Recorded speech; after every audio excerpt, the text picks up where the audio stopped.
এই সময় দাঁড়িয়ে আমাদের বেলি ফুলের গাছগুলি ভরপুর পরিমাণে ফুল দেবে, কিন্তু আমরা বিশেষ কিছু যত্ন নিতে যদি ভুলে যাই তাহলে আমাদের গাছগুলিতে ফুলের পরিমাণ যেমন কমে আসবে তেমনই গাছগুলো সতেজ যে ভাব রয়েছে সেই ভাবটাও ধীরে ধীরে চলে যেতে থাকবে। চলুন আজকের এই ভিডিও থেকে আমরা জেনে নিই বেলি ফুল গাছের সব থেকে জরুরি 5টি টিপস, যে 5টি টিপস মেনে চললে আমাদের গাছে গোটা গরম জুড়ে প্রচুর পরিমাণে বেলি ফুল ফুটবে। চলুন একে একে বিস্তারিতভাবে প্রত্যেকটা টিপস ভিডিওতে আলোচনা করছি, আপনারা ভিডিওটি মনোযোগ সহকারে দেখতে থাকুন। নমস্কার দর্শক বন্ধুরা, আমি অনিশ এবং আপনারা দেখছেন গার্ডিয়ান বাংলা।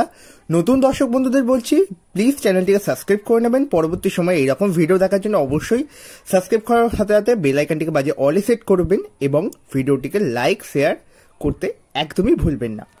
চলুন প্রথম যে টিপসটা নিয়ে আপনাদের কাছে আলোচনা করব সেইটি হচ্ছে, আমাদের এই গাছগুলি দেখতেই পাচ্ছেন কতটা চকচক করছে। আমার এই গাছগুলো এখন ফুল ম্যাচিওর এবং ফুল দেওয়ার স্টেজে। এই সময় টবের মধ্যে যে সমস্ত আগাছা জন্মাবে সেই আগাছাগুলোকে আমাদের আগে তুলে ফেলে দিতে হবে।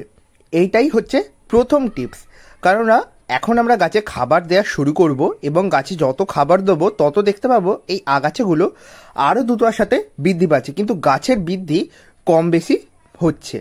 তো এই আগাছাগুলোকে আমাদের প্রথমত তুলে ফেলে দিতে হবে। এর পরবর্তী যে টিপসটি তোমাদের তুলে ধরছি সেটি হচ্ছে, আমাদের এই যে গাছের দেখতেই পাচ্ছ কত পাতা, সবুজ সবুজ সতেজ সতেজ পাতা, কিন্তু এই সবুজ সতেজ পাতার মধ্যেও বেশ কিছু পাতা রয়ে গেছে যেগুলো পুরাতন পাতা। এই পুরাতন পাতা কখনোই আর একদম পুরো ডার্ক সবুজ হবে না, এগুলো থেকে থেকে হলুদ হয়ে শুকিয়ে ডর্প হয়ে যাবে। তো এই রকম অবস্থায় আমরা চেষ্টা করব গাছের যত কটা পুরাতন পাতা মানে গত সিজনের পাতা রয়েছে সেই পাতাগুলোকে তুলে ফেলে দেওয়া, কারণ এইখান থেকে গাছের ফাঙ্গাস গঠিত সমস্যা দেখা দিতে পারে, কারণ পাতাগুলো ধীরে ধীরে হলুদ হবে এবং সেখান থেকে গাছে টবের মধ্যেই ঝরে পড়বে। তো ঝরে পড়লে সেখান থেকে ফাঙ্গাস গঠিত সমস্যা গাছের মধ্যে দেখা দিতে পারে। তো প্রথমত লক্ষ্য করব গাছে কত কটা শুকনো পাতা রয়েছে, যদি পরিমাণ অল্প থাকে তাহলে তুলে দিতে পারি এবং পরিমাণ বেশি থাকলে প্রতিদিন কিছুটা কিছুটা করে গাছ থেকে আলাদা করে দিতে হবে। তো এটা গেল দ্বিতীয় টিপস।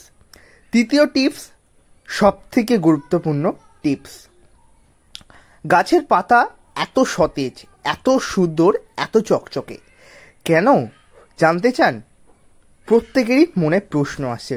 অনেকেরই গাছের পাতা এখন ভালো হচ্ছে না, কারণ গাছের বিভিন্ন সমস্যা দেখা দিচ্ছে। প্রথম যে সমস্যাটা গাছের দেখা দিচ্ছে সেটি হচ্ছে, গাছে অল্প অল্প করে ফুল দেখা দিচ্ছে, কিন্তু ফুলগুলো পরিস্ফুটিত হওয়ার আগেই কিছু দিনের মধ্যেই ঝরে পড়ছে শুকনো হয়ে। এমনটা কেন হচ্ছে? প্রথমত আমরা যারা গাছকে রিপোর্ট করিনি বা যারা রিপোর্ট করেও দিয়েছি তাদের গাছের মাটি এতদিনের মধ্যে কম্প্যাক্ট হয়ে গেছে, কারণ সেই রিপোর্ট করা হচ্ছে জানুয়ারিতে, এখন মার্চের এন্ড বা এপ্রিলের শুরুর দিক বলা চলে। এই সময় দাঁড়িয়ে আমাদের টবের মাটি থেকে ভালো করে খুঁচিয়ে দিতে হবে 2 থেকে 3 ইঞ্চি পরিমাণে। এর কারণে টবের মাটির মধ্যে ভালো করে বাতাস চলাচল করতে পারবে এবং গাছ খুব সুন্দরভাবে তার রুটের শ্বাস প্রশ্বাস যে হয় সেইটাকে ভালো করে চালিয়ে যেতে পারবে। রুটে যখনই হাওয়া বাতাস লাগবে তখনই গাছ তার বৃদ্ধি দ্বিগুণ করে দিতে বাধ্য, কারণ রুট এমন একটা জিনিস যেটা গাছের মূল স্তম্ভ মানে মূল স্ট্রাকচার গঠনের ক্ষেত্রে বিস্তর ভূমিকা রাখে। তো আমাদের বাগানে যত গাছগুলো রয়েছে, যত বেলি ফুলের গাছ রয়েছে, সমস্ত গাছেই ঠিক এই সেম পরিচর্যা হবে, তা আমাদের নতুন গাছ হোক বা 1 বছর 2 বছরের পুরাতন বা 5-6 বছরের পুরাতন বড় গাছ।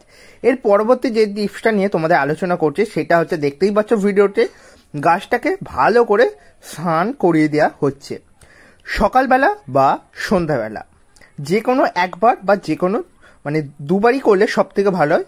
তো যাদের সমস্যা হবে তো একবারই করুন, সকালে বা বিকালে।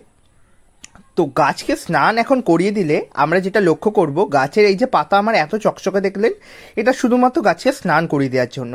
গাছকে স্নান করিয়ে দেওয়ার কারণে গাছের পাতার মধ্যে যে সমস্ত ধূলিকণা জমে সেগুলো গাছ থেকে পাতা থেকে ধুয়ে চলে যায়।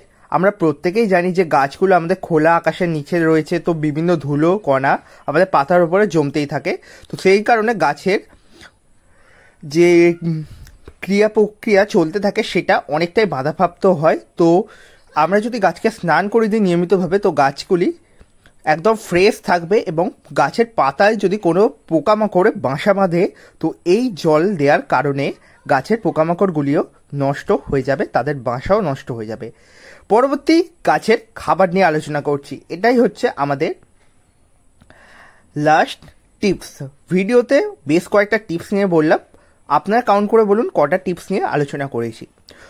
তো দেখতেই পাচ্ছেন আমি এখানে একটি ছোট্ট কৌটোর মধ্যে চা পাতা নিয়ে নেওয়া হয়েছে। এটা সিলপ্যাক চা পাতা মানে আনইউজড চা পাতা। তো আমাদের এই আনইউজড চা পাতা প্যাকেট থেকে কেটেই আমাদের গাছে প্রয়োগ করতে হবে। এবার অনেকে বলবেন আমরা কি ইউজ করা চা পাতাও দিতে পারি? হ্যাঁ, একদমই দেয়া চলে, কিন্তু ভালো রেজাল্টের জন্য আমরা যদি এই রকম আনইউজ চা পাতা 1 থেকে 2 চামচ আমাদের টবের মাটির মধ্যে যদি দিয়ে দিই, তাহলে গাছের মাটিটি অ্যাসিডিক হয়ে উঠবে এবং আমরা জানি চা পাতার মধ্যে প্রচুর পরিমাণে নাইট্রোজেন থাকে, যা আমাদের গাছকে সুন্দরভাবে বৃদ্ধি করতে এবং একটা সতেজতা ভাব বজায় রাখতে সাহায্য করবে।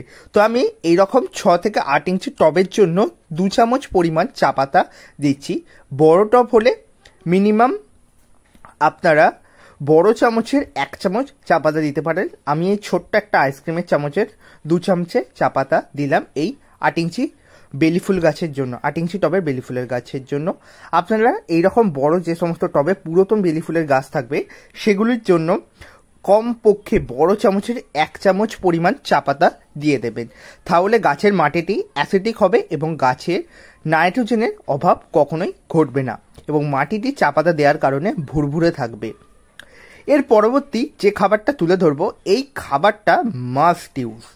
আমরা গত শীতে তোমাদের দেখিয়েছি এই খাবার প্রয়োগ করে আমরা কত ধরনের ফুল গাছ করেছি, কত সবজি করেছি। চলো আজকে আমরা এই খাবারটি বেলি ফুল গাছে প্রয়োগ করে দেখাই তোমাদের। অনেকের মনে প্রশ্ন, দাদা অল্প খরচ করে কি করে গাছ করব, বা ঘরোয়া খাবার বলো। এই যে দুটো খাবার দেখাচ্ছি সম্পূর্ণ ঘরোয়া খাবার। চা পাতা তো প্রত্যেকের বাড়িতে রয়েছে, আর এই খাবারটা দেখে বুঝতেই পারছো অনেকে সবজি পচা তরল সার। সবজি পচা তরল সার এখন প্রত্যেকেই নিজের ছাদ বাগানের গাছেদের জন্য নিশ্চয়ই বানাচ্ছেন, আর এটি বানানো খুবই সহজ।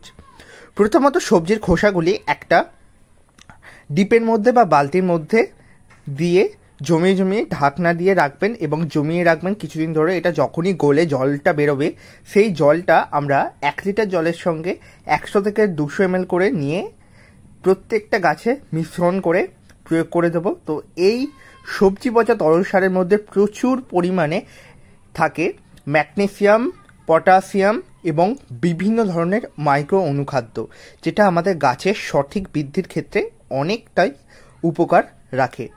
তো আপনারা এই খাবারটা প্রয়োগ করতেই পারেন। প্রতি সপ্তাহে একবার করে এই সবজির খোসা ভেজানো তরল সার দিন এবং মাসে একবার করে চা পাতা সার দিয়ে দিন, তাহলে আপনার গাছেও প্রচুর পরিমাণে ফুল চলে আসবে। তো আজকের ভিডিওটি কেমন লাগলো কমেন্টে জানাবেন। আশা করব আপনাদের ভিডিওটি ভালো লেগেছে। যদি ভালো লাগে অবশ্যই ভিডিওটিকে লাইক করবে এবং শেয়ার করবে। আশা করছি আপনারা প্রত্যেকে সুস্থ সবল রয়েছেন।